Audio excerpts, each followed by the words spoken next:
just start by saying thank you so much for the invite to be here.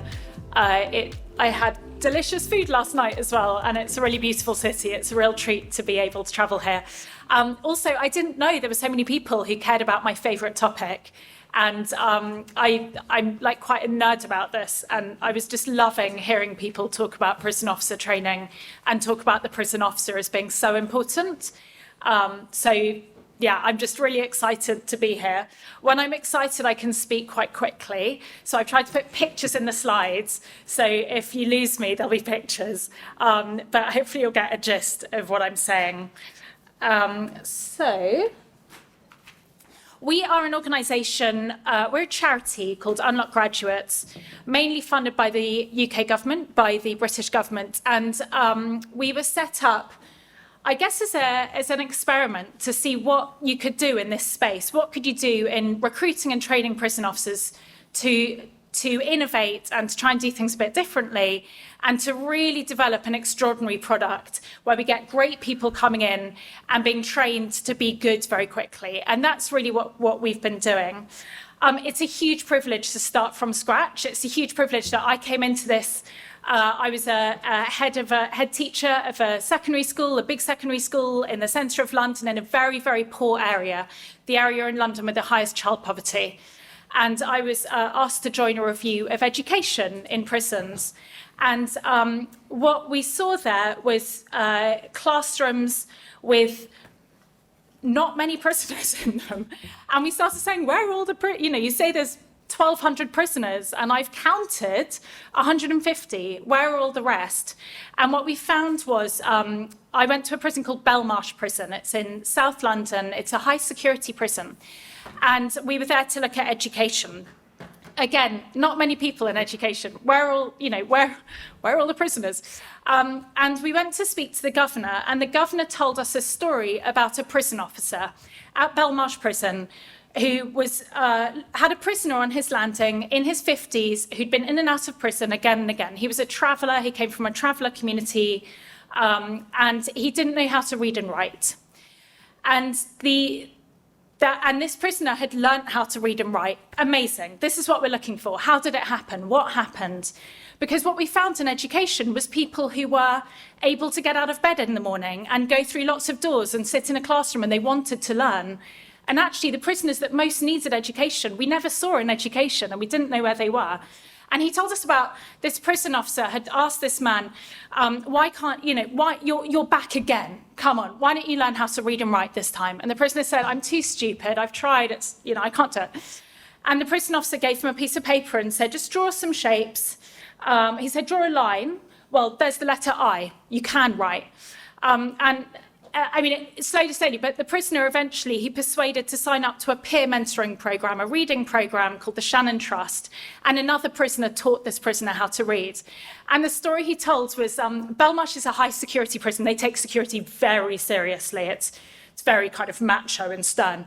And they told a story about this man coming out of his cell, waving something and screaming, going, oh, and everyone thought, oh gosh, let's press the buttons. Everyone go running, there's a problem. And what he was waving was Spot the Dog, the picture book, and he just read it by himself. And he wanted to tell that prison officer that he had just read a book by himself. And it wasn't the education department that did that, it was a prison officer. And it was a light bulb moment as part of that review. What was interesting then was I started meeting prison officers who were literally changing the lives of some of the hardest to reach people in our society. People that I had seen in school come through, that we'd put in a separate classroom, that we bought an additional resource. We could never reach those kids. And they end up in prison with a prison officer looking after them. And the prison officers, the best prison officers, can reach some of those people. And that is extraordinary. But what was fascinating was I didn't know any prison officers. When I was at university, no one became a prison officer. I didn't even know how you could become a prison officer. None of my friends were prison officers. None of my family friends were prison officers. So there's this workforce doing a harder version of what I was doing as a teacher in an inner city school, high status degree, professional development. People used to buy me supper. They'd say, oh, you're so good. You're helping those poor children. I'll buy you supper. You're a prison officer. You go to the pub and you say, I'm a prison officer. No one buys you supper. In England, they might think you're a bit violent. They might, or a bit stupid. People don't recognize how incredible this workforce is. And that is why Unlock Graduates exists, because this is one of the most impressive jobs and important jobs in our society, and people need to know it. What's been fascinating this morning is hearing people talk about how important prison officers are and how important good training is. And I completely agree. And that is so far from the reality of what I see happening in England, at least, where people might say that, but the reality is money, resource, attention is not going into this space in the way it needs to. So that's what we're trying to fix at Unlock Graduates. I'm going to be quick about this. Essentially, we want people in prison to get the support they need when they're released to come out. In England, the average prisoner has 15 previous convictions. So it's not that people go in once and then never go back. They cycle through again and again. And about 15% of prisoners develop a drug addiction while in prison. So they come out worse than when they went in. And that is a system that is not doing what it should. These people in England, in our prisons, 24% of prisoners grew up in care. They had a social worker and they were taken away from their families when they were children because the family home wasn't safe enough. Now, social workers in England, you have to have a degree to be a social worker. So you have to have at least 3 years at university. You got 1 year postgraduate training. Through your career, ongoing professional development, mental health, you have supervision support. That hasn't worked because they've ended up in prison at the end. Education. About half of all prisoners have been expelled from school. And the recent data in England shows 60% have primary school levels or below of English and maths. So teacher, degree profession, ongoing professional development, a year postgraduate training, ongoing professional development, you're getting the gist. That hasn't worked. They've ended up in prison. Health, doctors. We know people in prison have much more interaction with doctors than other people. So what we see is a group of people going through all of these systems from early childhood and us investing in the workforce that is on the front line with them, trying to help make their life better, trying to change the trajectory that they're on. And for the hardest to reach, the most vulnerable, the most difficult, entrenched, challenging group, they end up in prison. And then we put a workforce with them, where in England, there's no requirement for any qualification. And the initial training is much, much less. It's a year at the moment. It's about to go back for some. Previously, it's been between 6 and 10 weeks training. Very little ongoing professional development. But we want them to do something all of those other people haven't been able to do. We need to invest more in them. So we say, when you look at your public service professionals, you need your brain surgeon, your rocket scientist, your absolute bet, the teacher who could get through to the hardest to reach kids. That's who you need in your prison service. You should pay them the most, you should train them the most, you should support them the most, because they are doing the most difficult job of all of these with the most challenging, complex issues. And if they screw up, the impact on society is expensive, and it means that we're less safe. So that's what we think the model should be. The prison officer, wow, you're going to be a prison officer. Crikey, you must be incredible. That's the conversation we want to be having. So why is the prison officer so effective in a prison? Well, they're there. They're there more than anyone else. They set the culture on the landing. If a prison officer likes to be mean to people, prisoners don't feel safe. They don't have a nice time. Nelson Mandela talks about when he was in prison and he needed a blanket. It didn't matter what the minister said. It didn't matter what the governor of the prison said. All that mattered was, did his prison officer care enough to get him a blanket or not? The thing that matters to the prisoner is the prison officer.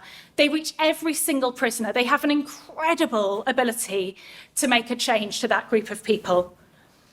Oh, did I just miss? Ah, yes. So what do we do? How do we, oh, sorry, I did miss a very important slide. Alison Liebling, sorry, I'm not using this very well. Alison Liebling is a professor at the University of Cambridge, and her research has shown when officers use their authority well, and for her, she defines well as legitimately and carefully, every outcome for prisoners is improved. And she has found correlation between prison officers using their authority well and lower suicide rates, less disorder in a prison, less violence, and even lower reoffending rates post-release. So we started from scratch. We spoke to hundreds of prisoners, prison officers, governors. Very quickly, we began to hear the same stuff again and again. What makes the best prison officers? And these are the things that they told us. So these are the things we try and recruit for. These are the things we try and train for. We've then got a training programme across 2 years. Why? Because this is a really hard job to do well. It's really hard. And we start with an initial training, a really intense initial training, so they just learn to do the logistics of the job. We try and build muscle memory so that when they're doing the job, when they're searching, it's muscle memory so that they can think about the difficult thing, which is there's a human being in front of you who's probably got lots of issues going on, and you need to deal with that. And that requires a lot of brain space. That requires a lot of memory. So the more that we can make the physical act of searching someone automated, the more we free up brain space to deal with the difficult thing, which is building a relationship with the person in front of you. We have mentoring throughout the 2 years. An experienced prison officer does mentoring. We also have a master's degree. And the master's degree is, in the first year, very focused on the evidence about what stops people reoffending.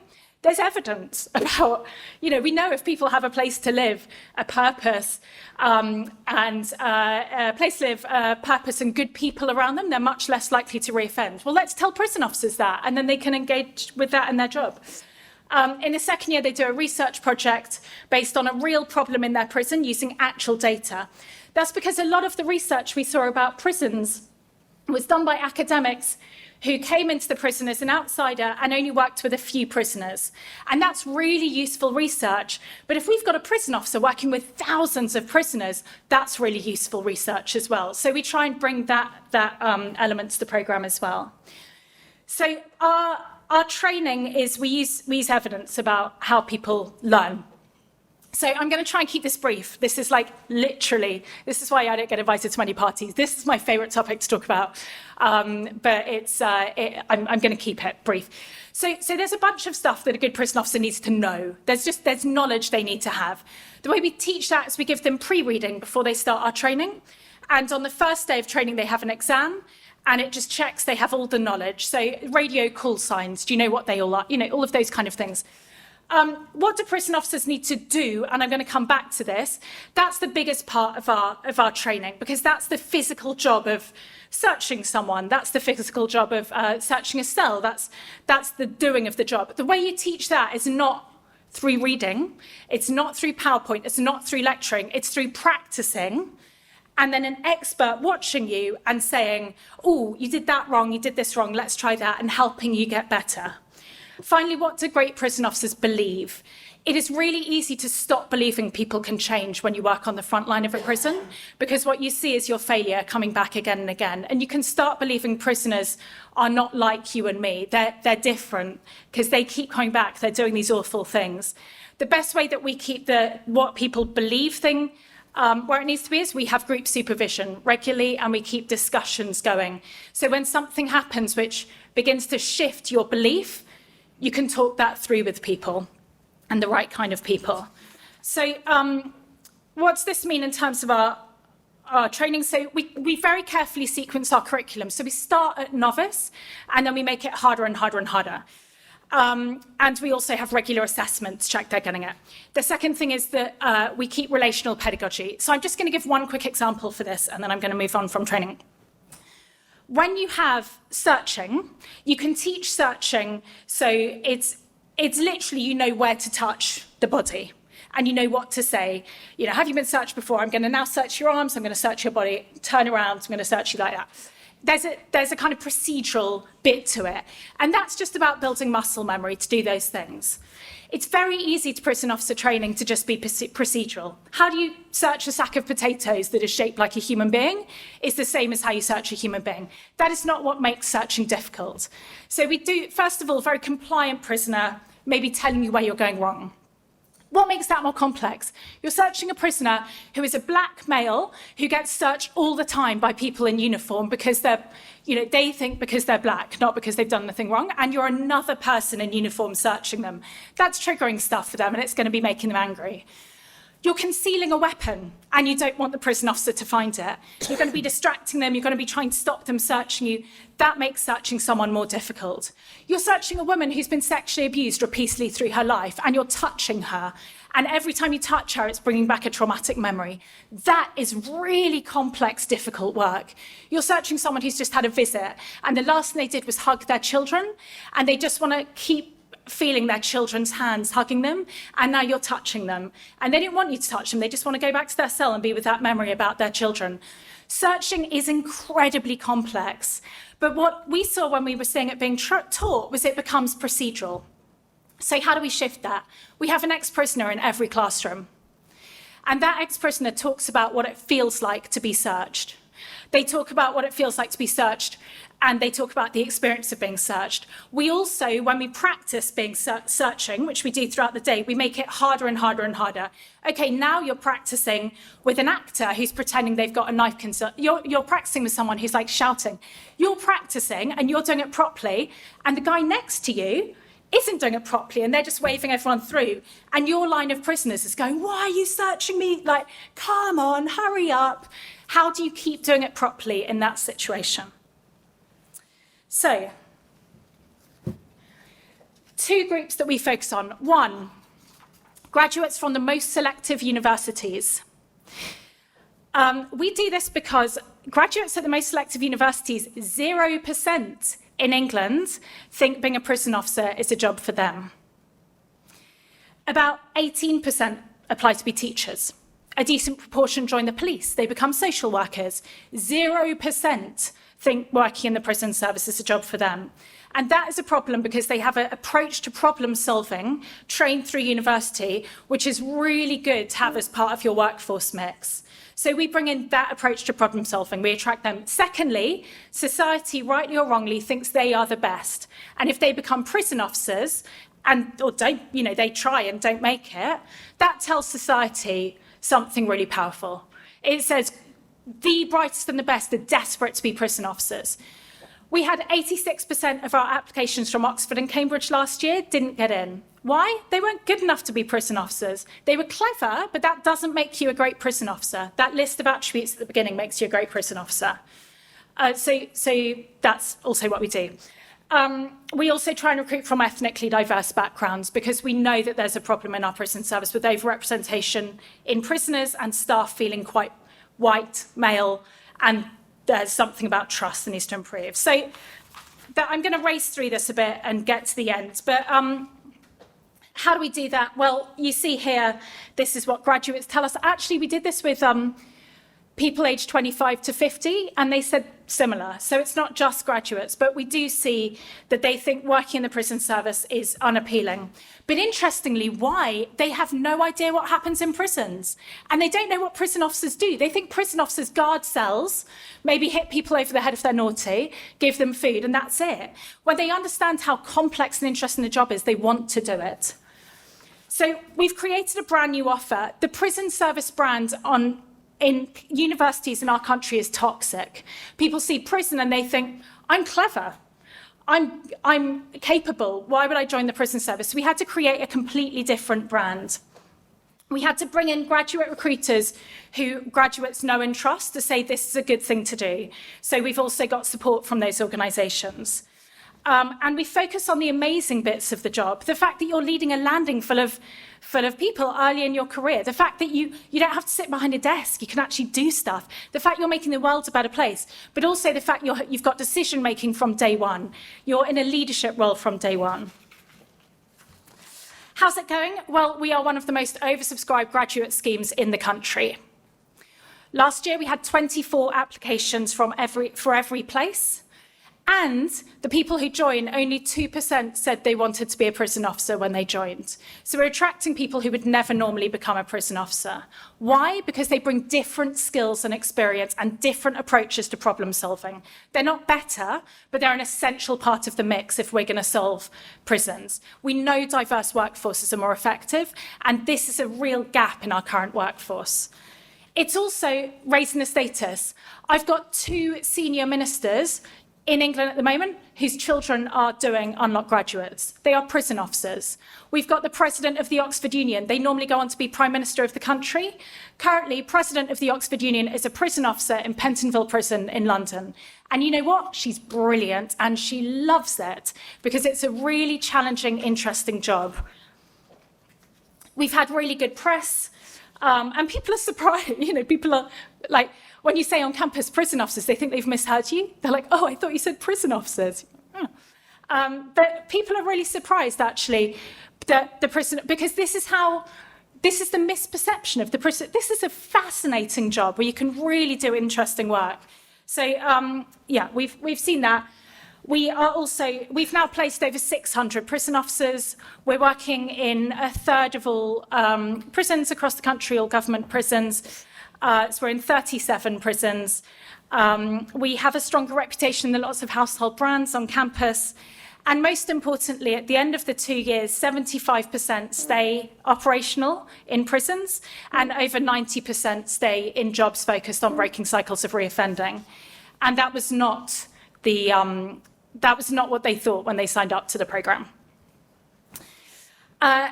Second most important, and I'm nearly there, final slide next, is how well they do when they're in prison. 100% of governors in our recent survey said they'd recommend Unlocked to other prisons. We have a waiting list of governors who want Unlocked to be in their prisons. Every prison we work in has asked for more prison officers next year. Because they are well trained, they really value the job they're doing, and I think there's some quotes here from governors of prisons about what we've done. And we're trying to get what we've seen work to go out for all prison officers. We think all prison officers should have the training and support that our prison officers have. And finally, and most importantly, is the prisoners who our participants have worked with. And we've been doing a big research project recently talking to those prisoners about the difference those prison officers have made to them. And they talk about going out, thinking that they should commit, getting back into gang life, getting back in, thinking, I might go and sell some drugs, I need some money for Christmas, and remembering back to a conversation they had with that prison officer who spoke to them about the damage that did to the family and deciding not to do it. So we're beginning to see that. There's also an impact report on our website where we're seeing some really interesting impact in other areas. There are 3 of our ambassadors here today. They've come along and they can put up their hands now. We've got Craig, Zeba and Jack, who've all completed the programme and are still working in the justice system in various guises. Craig is actually still in uniform in the segregation unit of his prison at Huntercombe. So please do grab them and have a chat. Thank you so much for the opportunity to speak to you about what we do. And if there's anything we can share with you, this is my favourite topic. So we'd be really happy to share with you what we found works, what we've tried, what's gone wrong. Lots has gone wrong, but we're not government, so things can go wrong, and it's much easier. And that is everything. Thank you so much.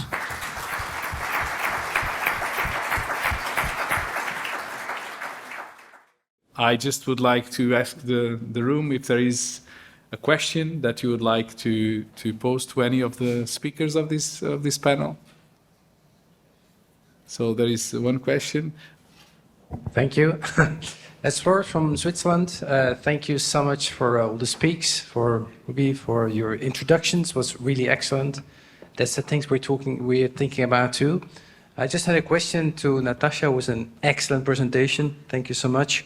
I was really wondering, how about the payment? Because who's going to pay the graduates who are coming into prison if we already have a problem to find people today? So we have a lot of thinking about this. Sorry, I'm using my head teacher voice. We thought a lot about this and whether they should be extra staff, paid supplementary, so like additional pay. We think it's really important that these aren't better than other prison officers. They're just prison officers from a different background. So they're on the same paying conditions. Actually, in England, the prison officer salary, the starting salary is high. It's higher than any other public sector. So it's higher than social work, teaching, policing. That has changed since we started the programme. It used to be the same. The problem is there isn't progression. So actually the problem then becomes they end up looking for other opportunities, often inside prison, but the starting salary is fine. It's not a corporate, you know, if you want to be rich, you're not going to be a prison officer, but you're not going to be a teacher or a social worker or, you know, I expect many of us chose not to be rich. So we're never going to attract that group, but we do attract people who want to do so. And interestingly, this generation want to make the world better. They care deeply about making the world better, and giving them a way to do that, they find very attractive. Our polling showed graduates' expectations of salaries was almost zero, actually. But yeah, they're on the same paying conditions as other prison officers, and that's important. Victor would also like.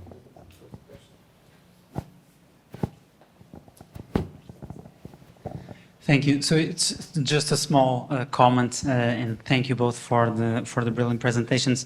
I think that we will discuss this that I will mention today, because every time we talked about the role of the prison officer and we had discussions in the different activities in the project, we ended up with this problem regarding the attractiveness of the role, of the function. And I think that's what Natasha presented about the way they advertise this role was really interesting, because it's talking about what can be exceptional and not about what is ordinary in the function. So I thought it was really interesting, and it's something that we might address in further Q&A sessions after presenting some of our results. Thank you very much. One of our lines at the most prestigious universities actually is, this problem costs the country £18 billion a year. It's a lot of money. It's probably the most difficult problem our society has right now. If you think you're really good at problem solving, like maybe you're good enough, you're probably not, because this is the hardest problem. But if you think you're really good at problem solving, see if that's true. And that challenge message lands really well, actually, we found. Yes, thank you for your presentation. Cycle Bossé from France. I had a question also for you, Natasha. As I understand, you train a part of the prison officers who are recruited by your program, as opposed to the other prison officers who are trained by the national system. Does that not create kind of a competition or a difference between prison officers, some who have undergone your training, the others who have not? And how do they feel about that? Because as I understand, it's a comprehensive program with money invested in this program. So I was wondering how it fits between the other prison officers and your prison officers in a way. Yeah, it's a great question. We think all prison officers should be trained to the level that our participants are. I suppose the things we do is all of our trainers are existing prison officers, and we train them to deliver all of the training. So all of our mentors are existing prison officers. We don't ourselves train. We use the existing workforce to train the existing workforce. And by doing that, we upskill the existing prison service. There's someone here today, Mark Downey, from right at the back, from the UK. He's head of prison officer training. We try and work really closely to say, this is what we found works. How can we give it to you? And one of the things we do at Unlocked is make sure our training model is replicable. So our supervision model is not led by a psychologist, because prisons couldn't afford to do that for all prison officers. It's peer-led. So we've tried to find models from social work, from teaching, which are replicable for all prison officers. Actually, the next step for us is, how do we persuade the government to make that big leap and take on more and more of what we found works? But yeah, and also how they land in prison. I'm sure the participants here can say it's really hard going into the prison as a graduate, because they think you're going to be their boss, and that you're going to get promoted and you're going to take all the promotion opportunities, when they realise you're just a prison officer, firstly, they don't believe it. They say, like, no, you're not, you're lying to me. But when they realise that's true, that completely tends to disappear, because actually this is someone who just wants to do your job and thinks your job is amazing. And we found that actually that's why we've got a lot of support from the unions. The unions have always been very supportive of us because, but I think it's also worth saying we knew that was going to be a problem. So we've done a lot of work to try and make sure our programme is never these great graduates are going to come in. Absolutely not. They're no better at the job than anyone else. And that's why our training is replicable. Thank you so much. And we'll have also in the afternoon, Natasha will be part of one of the panels. So and throughout the day we have time to have other questions. So thank you very much to both of you. And we'll continue with our agenda. So we have to close.